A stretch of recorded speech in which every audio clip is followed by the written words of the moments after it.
Heroine Keerthy Suresh తొలి Hindi cinema baby John. చాలా ఏళ్ల క్రితం వచ్చిన తేరీ సినిమాకు ఇది రీమేక్.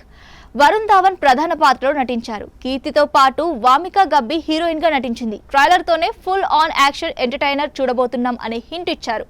ఇప్పుడు క్రిస్మస్ కానుకగా మూవీని థియేటర్స్ లో రిలీజ్ చేశారు. ఇంతకీ మూవీ టాక్ ఏంటి?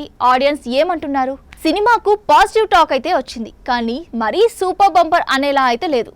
తొలి 40 నిమిషాలు డీసెంట్ గా ఉందని చెప్తున్నారు. ఇంటర్వెల్ ముందు 20 నిమిషాల మాత్రం హార్డ్ హిట్టింగ్ సీన్స్ తో చూపించారని అంటున్నారు. సెకండ్ హాఫ్ ని యాక్షన్ సన్నివేశాలతో నింపేశారని, క్లైమాక్స్ సాలిడ్ గా ఉందని అంటున్నారు. తమన్ బ్యాక్గ్రౌండ్ మ్యూజిక్ బాగుందన్నారు. యాక్షన్, ఎమోషన్, డ్రామా, కామెడీ, కాస్త రొమాన్స్, ఇలా అన్ని అంశాలు మిక్స్ చేసి తీసిన మాస్ ఎంటర్టైనర్ బేబీ జాన్ కి పాజిటివ్ రిపోర్ట్స్ వచ్చాయి. హీరోగా చేసిన వరుణ్ ధవన్, గెస్ట్ రోల్ చేసిన సల్మాన్ ఖాన్ అదిరిపోయే పర్ఫార్మెన్స్ ఇచ్చారని మెచ్చుకుంటున్నారు. హీరోయిన్ కీర్తి సురేష్ తొలి హిందీ సినిమా బేబీ జాన్. చాలా ఏళ్ల క్రితం వచ్చిన తేరీ సినిమాకు ఇది రీమేక్. వరుణ్ ధావన్ ప్రధాన పాత్రలో నటించారు. కీర్తితో పాటు వామికా గబ్బి హీరోయిన్ గా నటించింది. ట్రైలర్ తోనే ఫుల్ ఆన్ యాక్షన్ ఎంటర్టైనర్ చూడబోతున్నాం అనే హింట్ ఇచ్చారు. ఇప్పుడు క్రిస్మస్ కానుకగా మూవీని థియేటర్స్ లో రిలీజ్ చేశారు. ఇంతకీ మూవీ టాక్ ఏంటి? ఆడియన్స్ ఏమంటున్నారు? సినిమాకు పాజిటివ్ టాక్ అయితే వచ్చింది, కానీ మరీ సూపర్ బంపర్ అనేలా అయితే లేదు.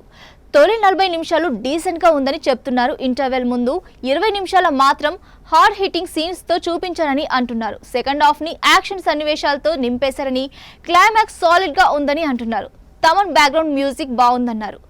యాక్షన్, ఎమోషన్, డ్రామా, కామెడీ, కాస్త రొమాన్స్, ఇలా అన్ని అంశాలు మిక్స్ చేసి తీసిన మాస్ ఎంటర్టైనర్ బేబీ జాన్ కి పాజిటివ్ రిపోర్ట్స్ వచ్చాయి. హీరోగా చేసిన వరుణ్ ధవన్, గెస్ట్ రోల్ చేసిన సల్మాన్ ఖాన్ అదిరిపోయే పర్ఫార్మెన్స్ ఇచ్చారని మెచ్చుకుంటున్నారు.